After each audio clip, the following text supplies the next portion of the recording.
Bienvenue dans le JT Vert. Te Aratau pour le mâle et Te Arawi pour la femelle, voici les noms des 2 tortues des Galapagos présentes à Tahiti depuis les années 30.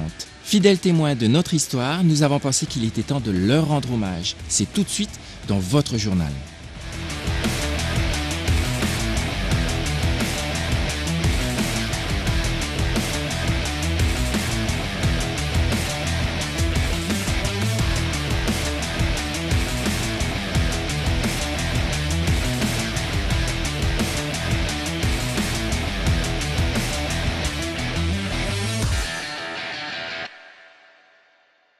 Les tortues sont originaires des îles Galapagos, dont le nom qui signifie tortue en espagnol a été donné par les explorateurs espagnols en raison des nombreuses tortues qui vivaient sur l'île.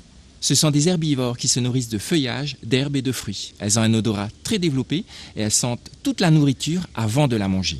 Je reçois tous les fruits et légumes qui existent. On a un bon magasin qui nous aide. Alors ils sont, enfin voilà. Et j'ai un agriculteur aussi au plateau de Taravao qui nous aide aussi. Donc on a des fruits, des légumes à profusion. Au 19e siècle, ces tortues géantes étaient capturées par les marins. Source de viande fraîche tout au long du voyage, elles étaient entreposées vivantes à bord des navires et ce pour une durée d'1 an. Aujourd'hui, espèce protégée et en voie de disparition, il reste environ 15 000 tortues des Galapagos, dont 2 à Tahiti.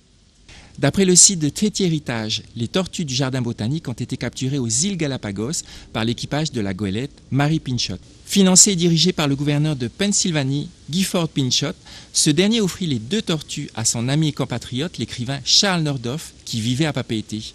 Les tortues sont donc arrivées à Tahiti il y a 90 ans. En quittant la Polynésie en 1938, Nordhoff a confié les 2 tortues au musée de Tahiti qui se trouvait à l'époque à Mamao, à l'emplacement de l'ancien hôpital. En 1965, lors de la construction de l'hôpital de Mamao, le musée Setiki et les tortues furent transférés à Papeete. Aujourd'hui, les 2 tortues vivent dans le jardin botanique et sont soignées et protégées par Hilaire, Régine et Olivier. Je les ai connus un peu par hasard, donc je leur ai apporté des petits fruits, enfin tout ça, pendant à peu près 3 ans. Et puis depuis 1 an et demi, l'environnement m'a proposé de m'en occuper, du moins pour les nourrir. Ça va faire l'an prochain 90 ans qu'elles sont là, et elles étaient déjà âgées quand elles sont arrivées. Et d'après mes recherches, je ne veux pas l'assurer à 100%, mais d'après mes recherches, c'est pratiquement l'être vivant, Te Aratau, le plus âgé au monde. De toute façon, il y a beaucoup qui viennent voir les Te Aratau et Te Arawi, des îles de n'importe où. J'aimerais bien leur dire qu'il faut venir voir parce qu'il n'y a pas. Il y a que ici à Tahiti qui existe, qui est là, les tortues de Galapagos. Il n'y a que ces 2-là et il n'y a plus d'autres endroits. Vous pouvez retrouver toute l'histoire des 2 tortues de Papeete sur le site de Tahiti Héritage et suivre leur quotidien sur la page Facebook qui leur est consacrée. Retrouvez tous les liens sur notre page Facebook, le JT Vert. Aujourd'hui, suite et fin de notre série spéciale intitulée Zoom sur. L'idée est de revenir chaque semaine sur une question particulière de la protection de l'environnement, du changement climatique ou de la transition énergétique. Et tout de suite, Zoom sur la voiture électrique.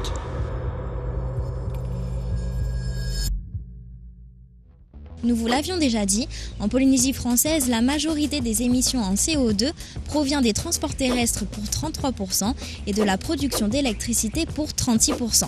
Alors comment faire pour réduire notre émission en CO2 ? Utilisez les transports d'eau, c'est-à-dire les véhicules sans moteur qui ne dégagent pas de CO2. Et pour ceux qui tiennent à leur véhicule, il y a la voiture électrique. Pourquoi le véhicule électrique ne génère aucune émission en CO2 ? Tout simplement parce qu'il n'y a pas de moteur à explosion. C'est l'énergie stockée dans les batteries qui entraîne le moteur et fait avancer le véhicule. Et même si l'on ne peut pas directement comparer un moteur électrique par rapport à un moteur thermique, les dernières études montrent que les moteurs électriques sont 2 fois à 2,5 fois moins gourmands en énergie que les moteurs thermiques. Pas de pot d'échappement, pas de bruit, pas d'émissions en CO2, la voiture électrique est une bonne alternative. Et pour aller jusqu'au bout de la démarche, j'associe mon véhicule électrique à une installation photovoltaïque pour créer un cercle vertueux. Je produis une électricité propre et je roule sans dégager d'émissions de CO2. Rendez-vous la semaine prochaine pour une nouvelle série spéciale. Vous pouvez retrouver ce Zoom sur notre page Facebook, le JT Vert.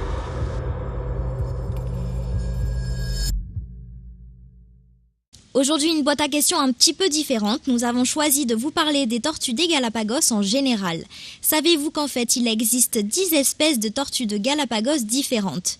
C'est pour cela que les 2 tortues présentes à Papeari n'ont jamais eu de petits. Cette tortue terrestre mesure 1,20 m et pèse en moyenne autour de 220 kg. Mais elle peut atteindre, suivant l'espèce, jusqu'à une masse record enregistrée de 422 kg. L'espérance de vie maximum d'une tortue sauvage est inconnue, mais on l'estime en moyenne entre 150 et 200 ans. D'après nos estimations, Te Arawi la femelle a 190 ans et Te Aratau le mâle a 210 ans. Voilà les amis, le JT Vert est maintenant terminé. J'espère que vous avez passé un agréable moment avec nous. Vous pouvez retrouver le replay de cette émission sur TNTV ou sur les réseaux sociaux du JT Vert. N'oubliez pas d'aller rendre visite aux 2 tortues à Papeari. À la semaine prochaine et bonne soirée.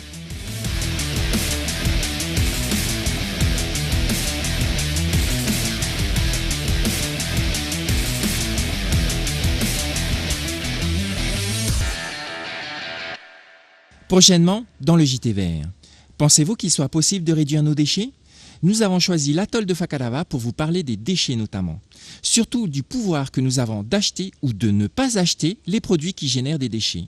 On voit tout cela prochainement dans le JT Vert.